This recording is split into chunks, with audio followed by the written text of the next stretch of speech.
Well, Wiley, Okay. have you ever been to Hudson Valley? No, Ooh. I've not. Well, that's where the Hudson Valley Renegades play. And that's Okay. the high A affiliate of the New York Yankees. For tickets, you can call 845-838-0094 or visit hvrenegades.com. This is in Wappingers Falls, New York. You can buy one, get one lower box ticket the rest of the season with code JOMBOY. You can follow them on Instagram at hvrenegades or on Twitter at hvrenegades or on TikTok at hvrenegades. Way to make it easy. You can follow them to stay up to date with all the top Yankee prospects as they make their way through the system. You know, John Boy Media is a big Yankees company. The season is still getting started at the Dutch. Come find your fun only at the Dutch. New hats, new merch, and new swag only at the Renegades team store. You can use the code JOMBOY for 20% off your purchase today. So make sure you visit hvrenegades.com. Buy one, get one lower box ticket the rest of the season with promo code JOMBOY. Maddie, they have some players listed down here. Everson Piera. I'm going to pronounce all these wrong. Matt Sawyer, Beck Way. Love that name. Anthony Siegler. Anybody there stand out to you? I mean, I always like to say it. I just like Trey Sweeney because he excites me being last year's draft pick. He's due to hit a home run. I think it's been a week and a half or 2 weeks. So if you go out there and you catch Trey Sweeney's home run, let me know because I'm predicting a home run soon. And you would pay big bucks for it? Is that what you're offering? Yep. 100,000 for any Woof. Trey Sweeney home run over the next 2 weeks. I'm in. I Yep. think my cat's trying to get on the mic. Okay, Wiley, let's start off with Notre Dame knocking off number one Tennessee in 3 games. I still am kind of in shock a little bit in this one, I'll be honest. And the way that they did it. Yes. No, and it's funny because I've seen some Notre Dame fans be like, "This isn't an upset. You know, we're really good," and they're correct. They're really good, straight up, really good. Won the ACC by 4.5 games last year. They pretty much had the same team back with the exception of Nico Cavadas, who was their masher in the heart of their lineup. And they're really good. Having said that, it's a big upset. It is a big – Tennessee is finished 59-7. They lost 3 home games all year, Right. and they lose 2 in one weekend to Notre Dame. Like, Notre Dame shouldn't take that so personally that it's not – it's a massive upset. And it would have been for, I think, candidly, anybody in the country to go in to Knoxville and win that super regional. But – to me, I think the story is you had Blade Tidwell, who obviously missed some time due to injury. He's a projected, first or second round pick. And Notre Dame kind of hit him in the mouth, and they hit Tennessee in the mouth. Got up big in that first game, held on. They were able to close it out. How about Jack Finley out of the bullpen, freshman, getting it done? Because, Notre Dame, look, their whole – somebody told me, and I don't know if this is 100% accurate, but, I think 8 of their 9 hitters have already graduated from Notre Dame. Wow. They just got a bunch of experienced guys, and whether or not it's 8 or maybe it's 6, regardless, they have maybe the most veteran lineup in college baseball. And this is a group that, really struggled out of the gate in their careers, at the back end of 2018, 2019, they were freshmen and sophomores. And obviously 2020 was COVID. They had a new coach in Link Jarrett. And what they've accomplished the last 2 years, winning the ACC, and they were 1 game away from Omaha last year, losing at Duty Noble and Mississippi State. I think people said this going into this past weekend about how that experience was going to help them, and I really think it did. Having said that, Tennessee was in position going into the final game on Sunday. They had a 3-1 lead in the 7th inning. They had a rested bullpen. Chase Burns was great, and David LaManna, Jack Brannigan, perhaps the 2 biggest home runs in Notre Dame history, go back to back in the bottom of the 7th to give them the lead. And then Jack Finlay, who again closed out the first game with a couple innings, got the save. He goes 5 scoreless to shut down the number 1 team in the country as a freshman. So to me, the comparison between Notre Dame's veteran lineup and Finlay, just a freshman coming in there and being like, "Where am I? What's going on? Knoxville? Yeah, okay, we're going to Omaha. Cool." So entertaining. the Link Jarrett thing, you said to me, I said Tennessee, and you just said back Link Jarrett in a text message exchange. And is he leaving Notre Dame after this? That is a big question. He addressed it during this past weekend and in the Super. He said, "Look, I'm focused on Notre Dame and Tennessee right now. I'm not going to talk about that stuff. I get why you have to ask." I'm paraphrasing, but we're trying to go to Omaha, and I'm not going to worry about that right now. Huh. I think Florida State is sitting there, let Mike Martin Jr. go, which I mean, at least to me was a little bit of a surprise. I know they were disappointed. They were picked to win the ACC and wound up being a 3 seed, really couldn't hit, was their biggest challenge. But to let him go, I think anybody who can put 1 and 1 together could sit here and say Link Jarrett's going to get a big offer from Florida State. I mean, Right. That's not any inside information. That's just me speculating. But the question is does he want to leave Notre Dame? I'd sit here and say he's going to lose a lot of his players from this year's team, just given the lack of eligibility. Those guys are all kind of moving on. So I don't know what's going to happen. I do know Link Jarrett, one way or the other, is going to have a chance to get a big offer from either Notre Dame, Florida State, or he's going to get paid. Exactly. So that'll be something fun to follow after the College World Series. For the time being, Notre Dame, what a turnaround they've had since COVID. Can they make a run in Omaha? Now that Tennessee's out, I'd argue anybody can make a run in Omaha, right? I mean, but they're the one who slayed the dragon. Killed the wicked witch of the East, if you will. So that's my whole point. If you're looking at bet, and I know we're looking at betting odds now, it's just become an absolute nightmare for Vegas now, right? Oh, who knows? I mean, that's how I feel. Or a good thing for Vegas, I guess, because there's no favorite. Yeah. The only thing that concerns me with Notre Dame is a lot of the times when you see this, some team takes out the big. They've won their championship now. They've won. They did what they thought they couldn't do. So right. Anything from now is like an anticlimax. I feel that. Notre Dame is going to be facing Texas, and in that first, I don't know if it's the first game of the College World Series, but that will be their. It'll be day one. Yeah. That matchup. Okay. Awesome. Now let's touch on. We talked about this one a little bit, but Texas coming back to knock off ECU in 3 games. Okay. We talked a lot about Texas up at the top of the show, but anything specifically from that series that we didn't hit on?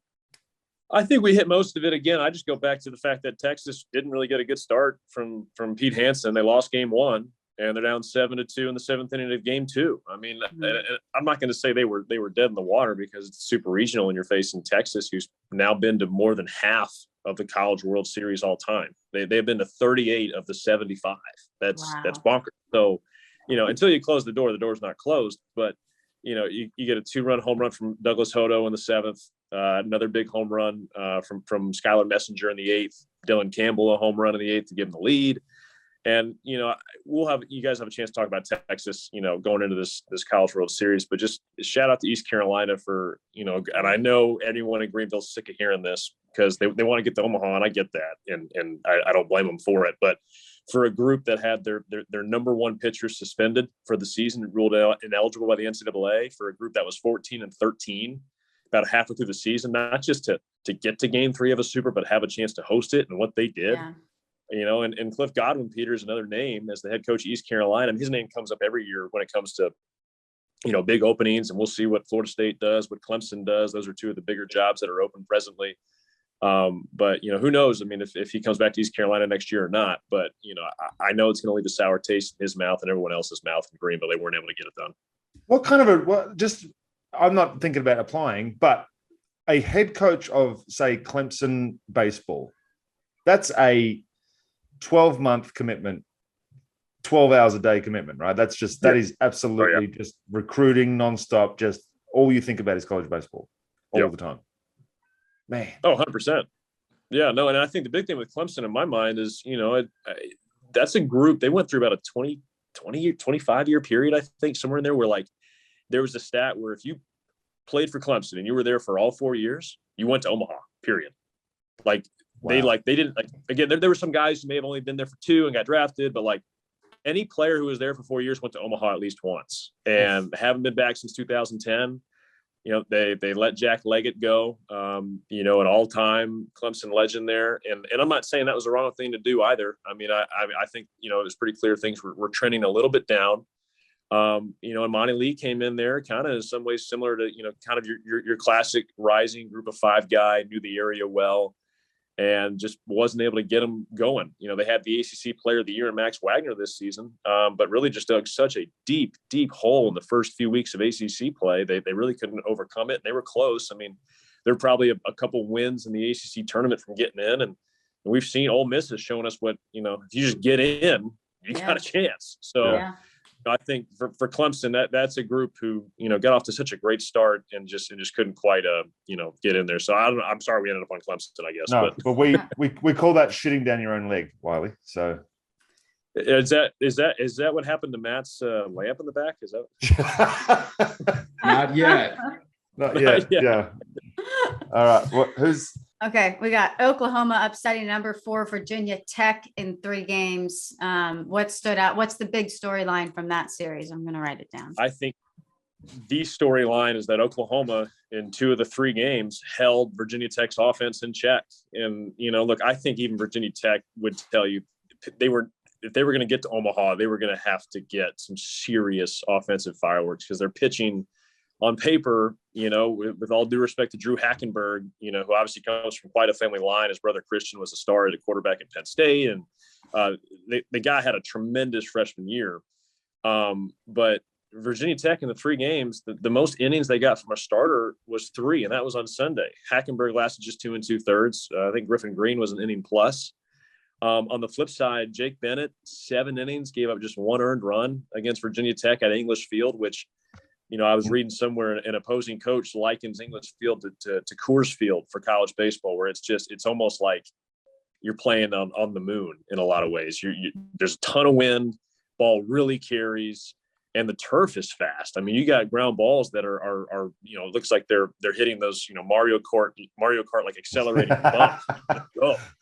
And then I think the difference in the Sunday game was Cade Horton. He went 6 innings, gave up 2 runs, only allowed 2 hits. I mean, I think Virginia Tech, if they were told that you're going to get 2 runs on 2 hits in a super regional in your home field, I think they would have said, what, I guess it just wasn't our day, because that's an offense that has carried them the whole year. They had not lost a weekend period since mid-March, when they got swept at Georgia Tech. They won their last 9 ACC series.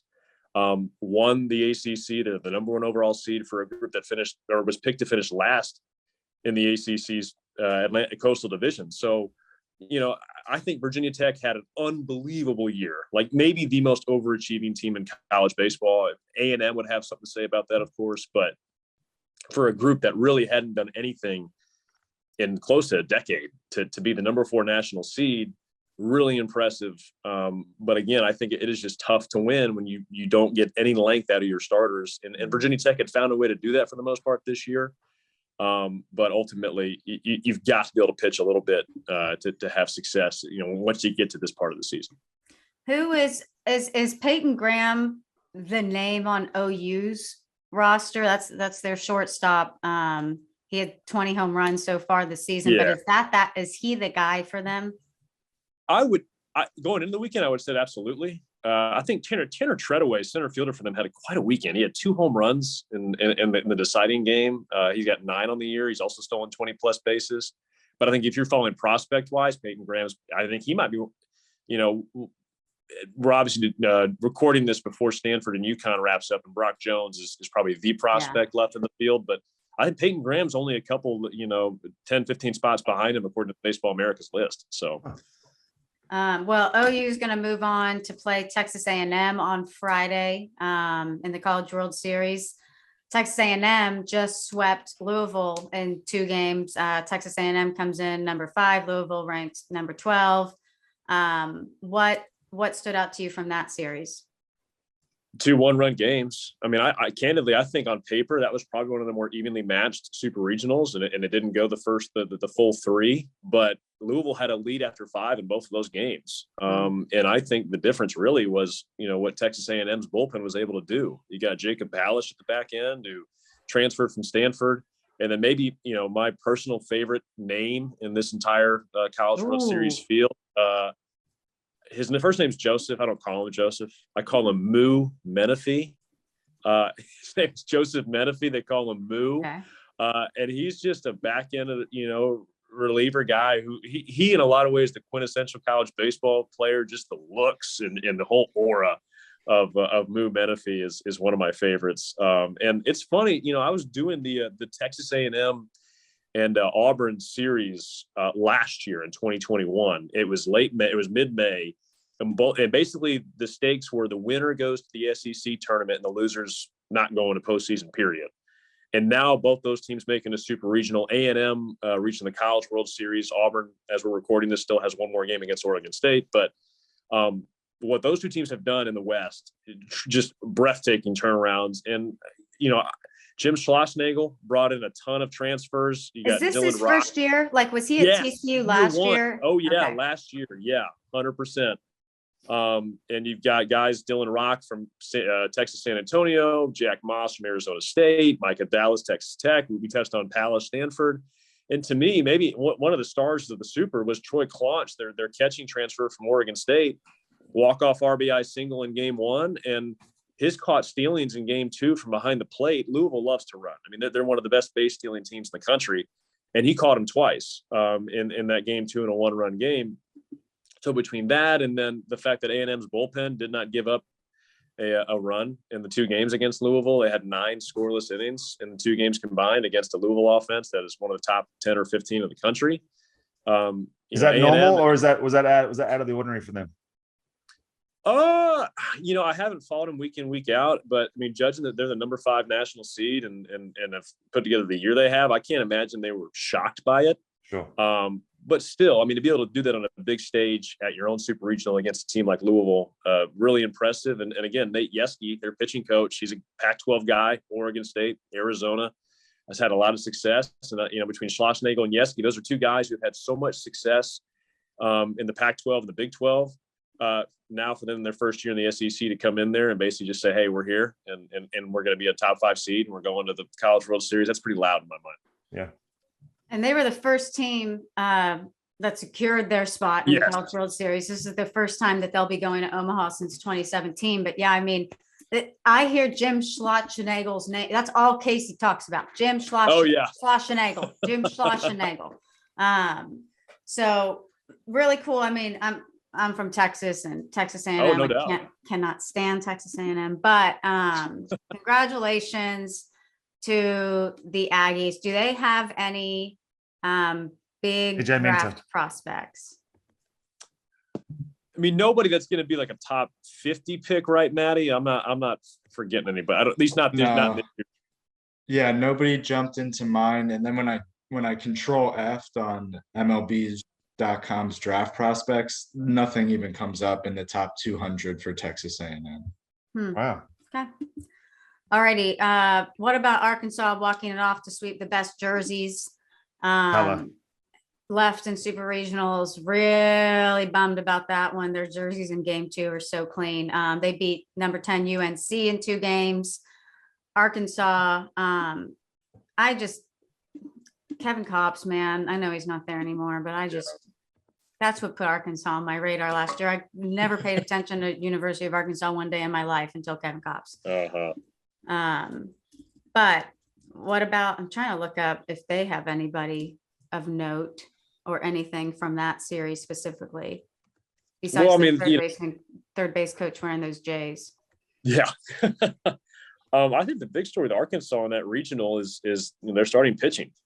Connor Nolan went 6 2/3 scoreless. That's a guy who, began his career as a quarterback at Arkansas, started a game as Arkansas's quarterback. I think it was 2018, 19. Sorry. Apologies to Razorback Nation. I know he beat Tulsa, but 6 2/3 scoreless. He's kind of been the backbone of their team. And then you got Will McIntyre in game 2, 5 2/3 scoreless. And look, I'll be the first one to tell you, I think North Carolina really overachieved this year. And I don't think offensively, if you were going to rank the 16 teams and what they can do offensively, are probably in the bottom half, maybe even the bottom quarter. Vance Honeycutt, by the way, that's a name you have to know for Carolina. Absolute stud of a freshman. We're talking next year, obviously, but that dude's got a chance to be a first round pick, if he's eligible next year or the year after. But anyway, let's focus on the team that won. Arkansas, look, going into the season, and they're not the only team. I'm sure we'll get to Ole Miss here shortly, that had some pretty serious expectations coming in. And in a lot of ways, didn't reach those, but at the same time, they had a really good year. Like they went 18-12 in the SEC. They just missed being a regional host. And look, I know Arkansas fans were really frustrated with the lack of offensive success they had this year. I think going into the season, people thought it was going to be one of the top 4 or 5 offenses in the country, maybe top 2 or 3. And they just kind of sort of hadn't really done it most of the year. I saw them in Auburn in early May, and you got a guy like Robert Moore, who was really a known commodity. His father, obviously the VP or the president of baseball ops for the Royals, and I'm sure a name that Peter knows quite well in Dayton. But he hadn't really gotten it going. And then you got Peyton Stovall, who was supposed to be like the freshman in college baseball. When I saw him in Auburn, he wasn't even in the lineup. Now, part of that was an injury. I think he had a finger busted up, but he also wasn't really hitting like they thought he was going to. Well, he hits a home run in game 1 of this regional. Brady Slavens with a walk-off hit in the bottom of the 9th. And, again, Arkansas didn't light the world on fire offensively, but you're facing a Carolina pitching staff that I think is pretty good.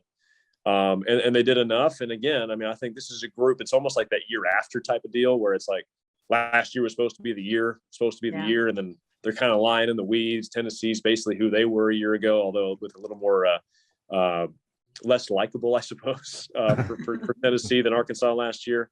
But I think Arkansas is kind of lying in the weeds. And if the one guy I would point to on their team, maybe not a draft prospect, but just a dude, Michael Turner, man, transfer from Kent State, catcher, emotional team leader.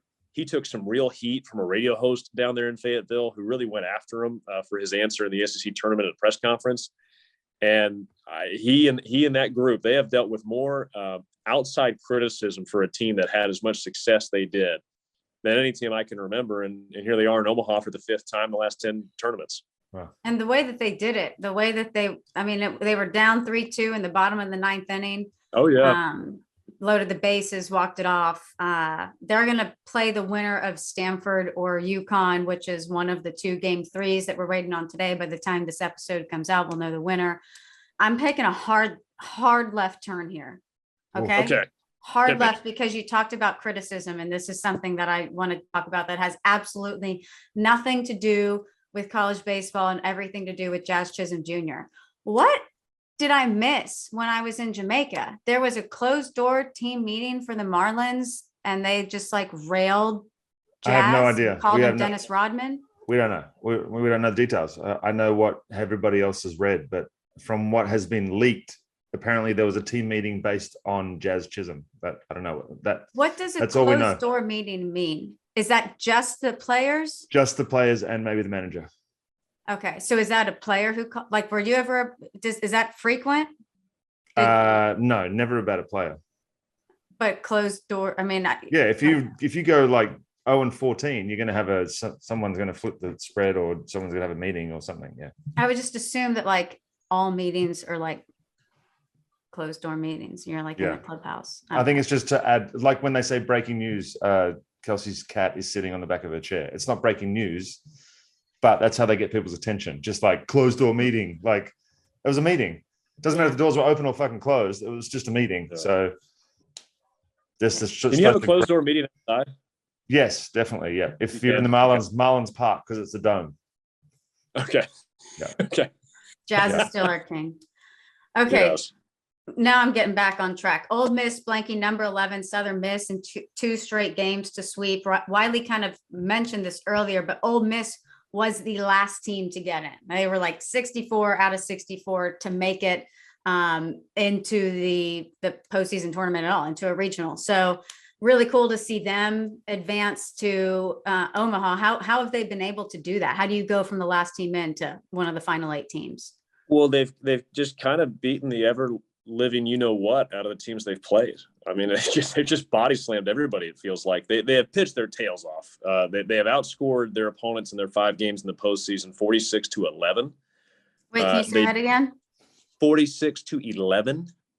Wow. Admittedly, Southern Miss, the reason Southern Miss got to where they were is because they can really pitch it. They have an outstanding pitching staff, and so offensively, it was going to have to be a little nip and tuck for them. And game got away from them in game 1. It was 10-0 final. I don't think that tells the full story of how close that game was, because Reese Ewing for Southern Miss. Appeared to hit a go-ahead grand slam in the fifth, would have made it 4-3 Southern Miss, but it was just foul. There was some controversy whether or not it was foul or fair or foul. To me, I think the story was for all the fans who were sitting right near the pole, their celebration a little more subdued. I think they thought it was foul. Then next thing you know, it was, oh, maybe it is a home run. I mean, they fired off the home run celebration on the in-stadium PA and all the music and all that type of stuff. So that was kind of the big moment in that series in my mind. But it was the whole story with Ole Miss is they basically just have completely reinvented their pitching staff. They had kind of a group of guys that said, okay, here's who we're going to rely on. And they kind of got to the point where they were 7-14 in the SEC with, at 9 games left to play. And they basically, you know what? We got to change things around here. They've gone with Dylan DeLucia and Hunter Elliott, who have been absolute just dudes for them in the rotation. And they've kind of sort of figured it out. And like, if you told somebody at the start of the season that Ole Miss was going to be in Omaha, I think nobody would have batted an eye. I was like, oh yeah, like, those guys are good. I mean, they were the number 1 team in the country going into the SEC opener against Auburn in mid-March. And they just could not pitch, and they kind of had some fun with it. I mean, they had kind of the arm barn, it's just, I think at one point, I think Coach Bianco said, we don't have starting pitchers. We just have pitchers. We don't need to define our roles. It's just, we got guys that come in, they get out. That's kind of the message we're looking for. And talk about turning it around at the last possible moment, just got in. And again, they only just got in because they won 7 of their last 9 SEC games. And for a guy like Coach Bianco, I mean, you go Google, Coach Mike Bianco and look at the articles that were written in April. We're talking less than 2 months ago. This is going to be tough. He's been here for 22 years, but clearly, Ole Miss baseball needs a new direction, needs to do something differently. And I'm not saying that the people who wrote those are necessarily wrong. I mean, they hadn't been to Omaha since 2014. They're in the SEC West, which is probably the toughest neighborhood in college baseball. But man, I mean, talk about a group, in my mind, like Arkansas dealt with some of it, but I think internally they could sit here and say, look, I mean, whether or not we're getting credit for it from our fans, we're having a good season. We're where we need to be. That we're going to have the opportunity to have success in June. Ole Miss was at a point in May 1 where it was like, we're getting criticized and it's kind of, I mean, there's a reason for it. We're not going to make a regional unless we catch fire. And that's exactly what they did. Well, to your point, I'm reading an article right now that says just 6 weeks ago, Ole Miss was 7-14 in the SEC. They likely weren't even going to make the SEC tournament at that point. And here they are in Omaha waiting out the winner of Auburn, Oregon State to see who they'll play in the College World Series. But you mentioned it, the SEC West. I mean, I know Ole Miss hasn't been to Omaha since 2014, but this is a team that if you're in the SEC West, the level of competition that you're playing day in and day out, it's like you're not phased coming into and I know, I don't know much about the ACC, but they came out of the Coral Gables regional with Miami. But they've been there, done that. I know they haven't been there, done that since 2014, but any team in the SEC West has that confidence and has that poise. They've played some of the best in college baseball all year round. So very, very cool for Ole Miss. I don't know. Would you consider them a Cinderella story? No, maybe. I don't think there is a true Cinderella this year. I know UConn, and again, we're recording this before that game against Stanford. Some people will say they are, but like, you're talking about a team that, like, yes, their schedule kind of is what it is, but like, do you know, I mean, they're the only team that won more games than them this year is Tennessee. Like, they're a bunch of winners, and they've been kind of a force in the Northeast for a while now. So I guess they're the closest to it. But again, like, there's no true Cinderella in my mind, because Ole Miss, again, like, that's a team that was ranked number 1 at the country at some point this year. Like, the talent's there. Like, I would say there's not really a Cinderella in this year's field, although I know there's this impulse and this desire, and understandably so, like, to have somebody every year who's not supposed to be here. Yeah. There might be some teams who aren't supposed to be here, but it's not because they're not good enough, if that makes sense. Well, like we mentioned, Ole Miss waiting the winner of Auburn or Oregon State. That game 3 will be played today on Monday. Auburn took game 1. Oregon State took game 2. Who do you see winning out this one? Wow, now I have a chance to be wrong in the future, but in the present, yeah. Oh, we do it all the time. Wow, I thought this is gonna be one of the tougher regionals to pick to begin with. just because I think both teams had some really good things going for them. In game 2, Cooper Jerpy was able to slow down Auburn's offense a little bit, which hadn't been done really so far in this postseason. I'm going to take home field and say Oregon State's going to find a way to win it, up at Goss Stadium. But I think a lot of people have fallen into this trap with Auburn because you look on paper and it's like, well, are they that special? Or, what are they elite at? And, Butch Thompson, the head coach at Auburn, who's already taken Omaha once, that was in 2019. He's kind of said it all season long, like there is something about this team that is hard to quantify. And it's kind of a case where the whole is greater than the sum of the parts for Auburn. So, I think that's a big thing for Butch this year. And for a group that nearly missed the SEC tournament last year, the turnaround they have had has been really impressive. So I'm going to go ahead and say, I think it's a coin flip, and it probably comes down, as it does most days, Peter and Kelsey, to who gets the better start on the mound. Yeah. And I haven't seen who either team's planning on starting today. I know they both got some good stuff on their pen. And I think if I'll say this, if Auburn wins it, Sonny DeShera is going to be in the middle of it. I can promise you that. He will be a big part of it. Their first baseman, who is just having an unreal year transferring in from Stanford, and is just a guy who got a chance to play in the SEC this year and showed he belonged. Is he a draft prospect, or is he not eligible? He's eligible. I think he's a case. And I think I'm not breaking news to anybody. It's a body issue for Sonny. I can't remember the name of the guy, but there's a big Alabama star, 15, 20 years ago. You guys have seen Moneyball, right? Yeah. Yeah. So, the end of the movie where they show that guy who tried to thought he hit a double and was going to try for second base and face planted and all that type of deal. I was having somebody tell me that Sonny was kind of similar to that, where the hit tool is so real. He's got such power, such a great eye, but the body type is it's going to limit how high he can be taken in the draft. But the production's undeniable. He'll have a chance. But like most guys, if you're not playing in the middle of the diamond, you're going to have to really hit. So, I like the bat a lot. And to be fair to Oregon State too, you want to give them some love as well. What Jacob Melton has done, their center fielder, Pac-12 Player of the Year, 83 RBI through 2 games. That's regional, just tied Adley Rushman's single season record. So he's in good company. And again, you're talking about Oregon State, who for them, it's a big moment just for Mitch Canham, the coach who replaced Pat Casey, whose name is on the right field wall. Jersey's retired. He was in the park in game 2 of that series. I'm sure he'll be there for game 3. And a chance for him to lead Oregon State to Omaha for the first time as the head coach. And, I can tell right now, Kelsey, the cat is fired up about the prospects of the Beavers. Edge of our seat. Don't know what's happening. Maddie, who's the pitcher that you tweeted about who got the standing O last night? I thought it was an Oregon State pitcher. Cooper Jerpy. Okay. Yeah, that's somebody that you've mentioned a couple of times because the last name doesn't look like how it would be pronounced. Just got to drop that H. Yeah. Jerpy he's one of 3 finalists for the Golden Spikes Award. It's him, Ivan Melendez, and Kevin Parada at Georgia Tech. So, he's, bona fide, the whole deal. And he's a big part of the reason they were able to force a game 3 in that super regional was his performance. And he was supposed to start game 1 and then was sick. And so good to see Oregon State get him back. And again, we'll know by the time this comes out, but he'll be a name to watch if Oregon State is in Omaha. That'll be a start you're definitely going to want to lock in for. I'm excited for 2 game 3s tonight. Okay, so we await the winner of that one. And then the final super regional we have is number 2 Stanford surviving game 2 against UConn to forcing the other game 3 that we'll be paying attention to tonight. Like I said earlier, who will play the winner of that one? Arkansas is awaiting the winner of Stanford and UConn. Any thoughts on that game 3?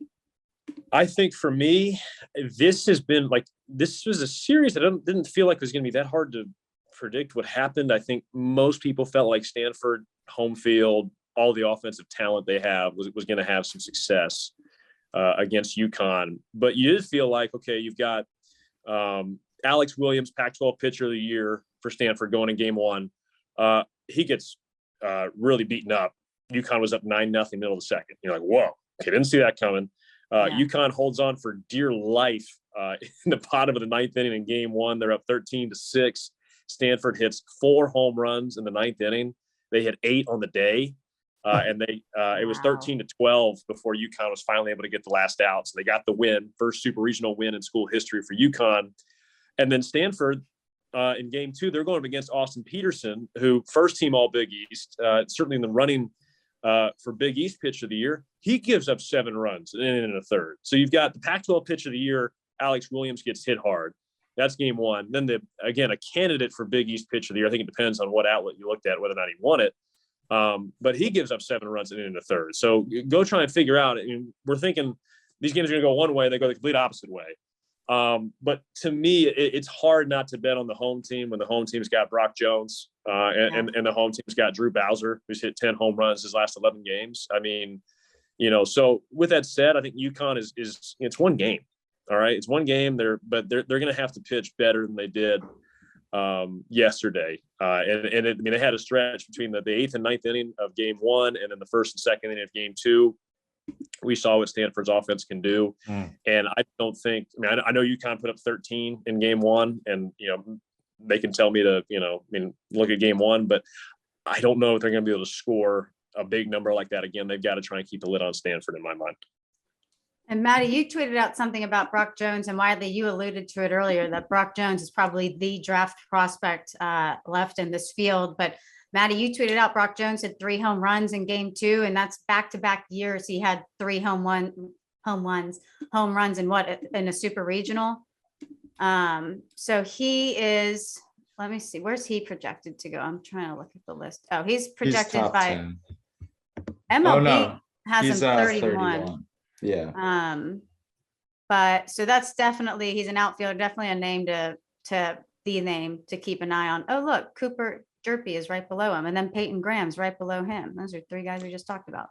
So any other thoughts on that, on game 3 from Wiley or Maddie, and Pete, of course, if you have an opinion on it? I have an opinion that is not valuable, so I'm going to go ahead and shut my mouth. I want to know who Wiley thinks is going to win the whole thing. I don't care about anything else. I want a bold prediction right now on Monday of who's going to win the College World Series. I'm going to go Arkansas. Really? Because I feel like, I'm going to go Arkansas. And the big question is going to be, they haven't hit. Why haven't they hit as much? Well, they hit pretty well in the regional in Stillwater. I think Carolina's got a pretty good pitching staff.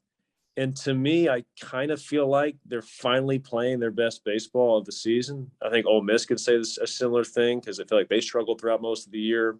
And most of these teams have seen some lulls. But I'm going to go with Arkansas. The amount of heartbreak that fan base has experienced, them and NC State, really. I mean, we all know what happened with NC State last year. And even before last year, they had some absolutely excruciating losses in regionals and super regionals. Yeah. So maybe it's just because I feel like Arkansas fans deserve it. But I'm taking Arkansas. I think this is the year between the foul ball that they weren't able to catch 5 years ago against Oregon State, would have won it. 2021, obviously losing NC State in that super. I'm going with Arkansas because I think I like this idea that it's the year after you have that big season where everybody thinks you're going to win it. It's the year after where like, oh my, that was actually the year. And maybe that should give Tennessee fans some solace that maybe next year, although they'll lose a lot off this year's team, maybe next year for Tennessee, we'll see. Well, we can find out right now if Arkansas is going to win the College World Series. We can. It is definitely so. Wow. Decidedly. It's Decidedly, confirmed. not definitely. That is confirmed.